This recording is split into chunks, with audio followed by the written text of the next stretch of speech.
Did you know eating shrimp, crabs, and lobsters all expose you to parasites? These foods were forbidden in the Bible. They are considered bottom feeders. They eat microplastics that fall at the bottom of the ocean and eat fish poo. Back then, they were fed to the peasants because they were cheap. But now, people are tricked to spend hundreds of dollars on them. Shalom, Yasha. First and foremost, I'd like to give all praises, honor, and infinite glory to Yahweh, Ba'ashem Yahushai, Ba'ashem Akarkwadash. Double honors to the elders and to the apostles at Great Millstone.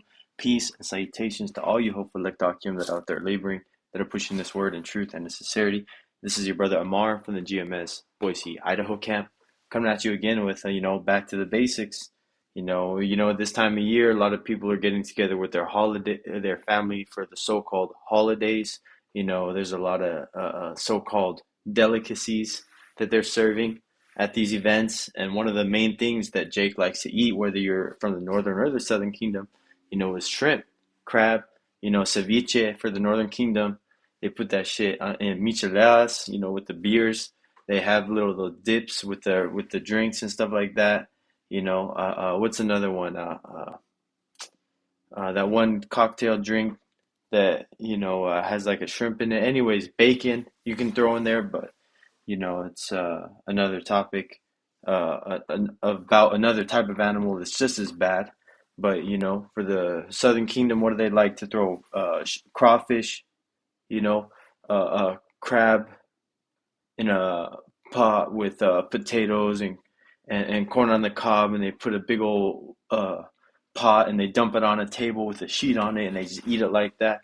That's going to be going on, but that is detrimental to your health. That's not something that should be in your body.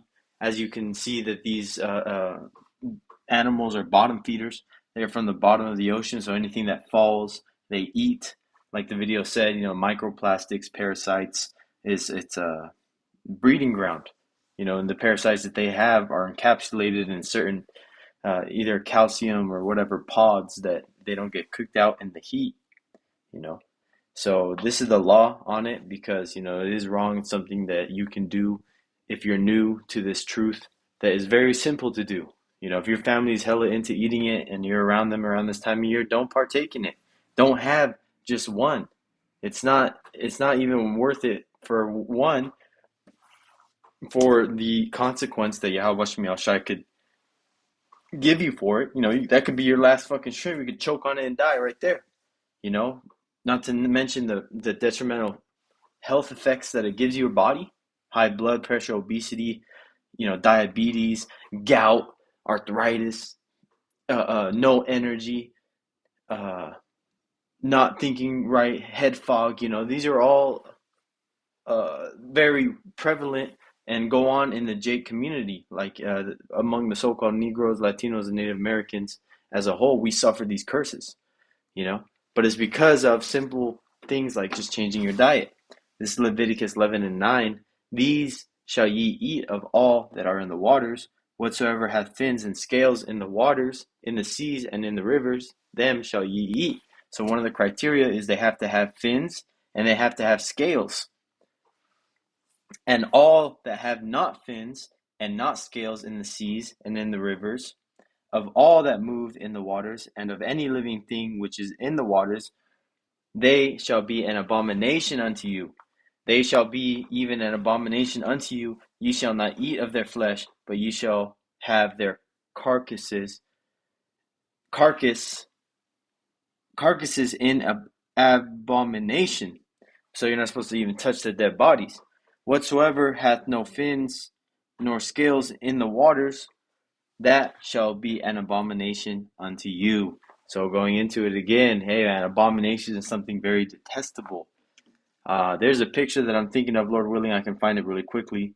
But this is clams in 2 tanks of water. One had them and one didn't, and it shows you how one got cleaned out and the other didn't. Here it is, called like Yahweh Shemi Shai. So on the right, I think it was an hour. They put it on, I remember seeing this video on a thing. I'm gonna see if they can show me the timetable. I believe it was an hour. Don't quote me on it. But this water was water that they just picked out the bay, and then this one had live clams in it. And as you can see, the water's been filtered out. You know, another reason why our river waters and other seas are so polluted and can't keep up with the amount of toxic chemicals that are going into it is because we're taking out the bottom feeders and the cleaners and the filters of the ocean. You know, so if you haven't stopped, already, stop eating these abominations, man. You're destroying your body. You're destroying your health. The Lord will kill you if you continue doing that. Salaki, let me go to this. Because they say, oh, the Lord is going to kill me for just eating that. Well, if he's going to kill you for eating swine's flesh and transgressing his law, he's definitely going to mess your ass up if you want to take a bite of some a lobster leg. This is, for behold, the Lord will come with fire and with his chariots like a whirlwind to render his anger with fury and his rebuke with flames of fire. For by his sword, Salakia.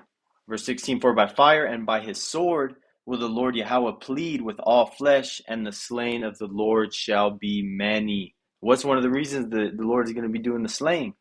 They that sanctify themselves and purify themselves in the gardens behind one tree, in the midst, eating swine's flesh, because this swine's flesh is one of the things that they sacrificed on our altars when they took over and sacked our temples in Jerusalem, eating swine's flesh, and the abomination and the mouse shall be consumed together, saith the Lord. So that does actually even mention that criteria, because it says, and the abomination. We're just reading about one of those abominations. So if you don't believe that the Lord is going to and will not take you out for consuming these abominable meats, you're dead wrong.